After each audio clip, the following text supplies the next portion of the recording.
रिया की बातें सुन सकता था और उसकी बातों पर रिएक्ट करना सूरज के बस में नहीं था। पर रिया ने हार नहीं मानी। वो अभी भी सूरज को होश में लाने की कोशिश में लगी थी। रिया के कहने पर भी जब सूरज होश में नहीं आया तो माइकल ने रिया की मदद करते हुए सूरज को होश में लाने में लग गया। सर उठिए, सूरज सर उठिए, देखिए हमारे साथ धोखा हुआ है।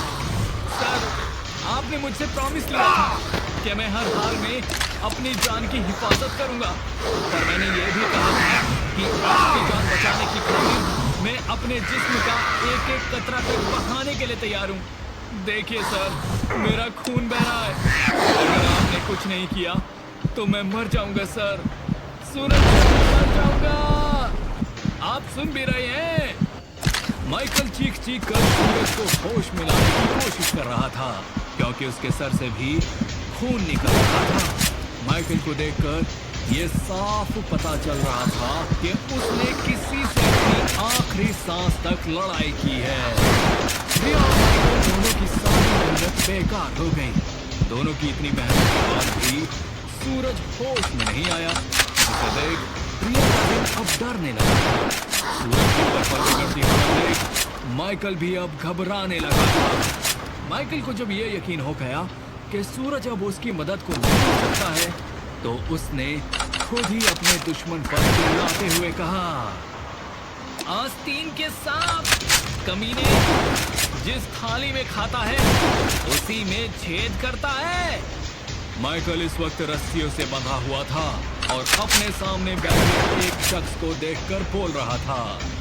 रिया को भी रस्सियों में बांध एक कोने में बिठा रखा था कि तभी बाहर से गोलियों के चलने की आवाजें आने लगी।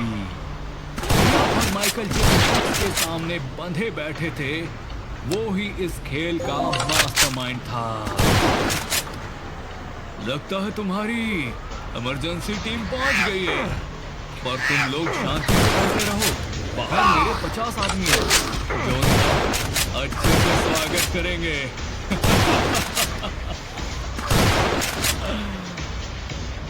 कमीने, आस्तीन के सांप, जॉनथन, अगर मुझे पहले पता होता कि तू हमें धोखा देने वाला है तो कसम खुदा की ऐसी मौत मारता कि तेरी रूह कांप जाती। माइकल की बात पर जॉनथन को पहले उसे देखकर देखने लगा।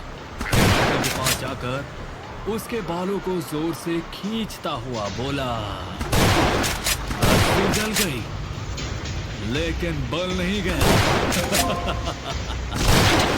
चाहता तो मैं तेरी हालत को बदतर कर सकता था, जिससे तू भी सूरज की तरह दर्द से छटपटाता, अपनी मौत की भीख मांगता।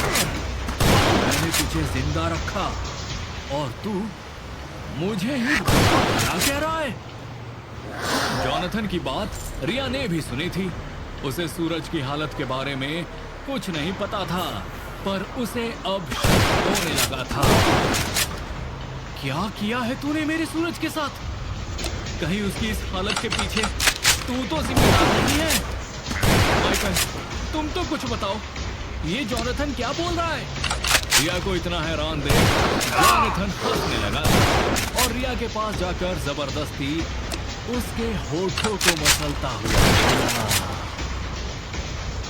बेचारी इश्क की मारी, तेरा आशिक तुझे बचाने के चक्कर में अपनी आखिरी सांसें गिना और तुमको कुछ पता ही नहीं है। रिया जॉनथन के हाथों से अपना चेहरा झटकते हुए बोली, क्या मतलब सूरज आखिरी सांसें गिनना है? मेरे होते हुए मैं उसे कुछ नहीं होने दूंगी और तू अपनी फिक्र कर, सूरज की नहीं, तेरे जैसे ना जाने कितनों को उसने दफनाया है। गिनते गिनते रिया की बातें सुन जॉनथन को गुस्सा आ गया। वो तुरंत ही सूरज के पास चला गया। सूरज अभी भी बेहोश जमीन पर पड़ा हुआ था। उसे इस बात की भनक तक नहीं थी कि जॉनथन ही वो आस्तीन का सांप है और उसने धोखे से रिया और माइकल को बंधु बनाकर रखा हुआ है। और जॉनथन की वजह से ही सूरज की स्किन किसी बूढ़े शख्स की तरह हो गई थी और उससे रेत भी गिर रही थी। रिया की बातों का गुस्सा जॉनथन ने सूरज पर उतारा। जॉनथन सूरज के पास आते ही गुस्से में अपने दांत पीसता हुआ अपनी लातों से सूरज के पेट पर वार करने लगा। सूरज भी जॉनथन की मार से बेहोश ही दर्द में करहा रहा था। सूरज के साथ ये बदसलूकी देख रिया बौखला गई। वो अंदर ही अंदर वापस से अपने ऑफिसर के रूप में आ चुकी थी। अरे उस बेजान पर क्यों जुल्म करता है? अगर हिम्मत है तो एक लड़की से लड़कर दिखा। तेरी औकात ना दिखा दी तो क्या? रिया ने गुस्से में जॉनथन से कहा। रिया बस इतना चाहती थी कि जॉनथन सूरज को छोड़ दे और उसकी ये चाल कामयाब भी रही। रिया के उकसाने पर जॉनथन फिर से रिया के पास आ गया और आते ही उसने रिया के गालों पर एक जोर का तमाचा जड़ दिया, जिससे रिया का होठ भी कट गया था। कमीने, औरतों पर हाथ उठाकर खुद को ताकतवर समझ रहा है? अरे बुज़दिल, शर्म कर शर्म। बस एक बार मेरे हाथ खोल दे, फिर तुझे धूल ना चटा दी तो मेरा नाम भी माइकल नहीं। जॉनथन ने रिया को मारा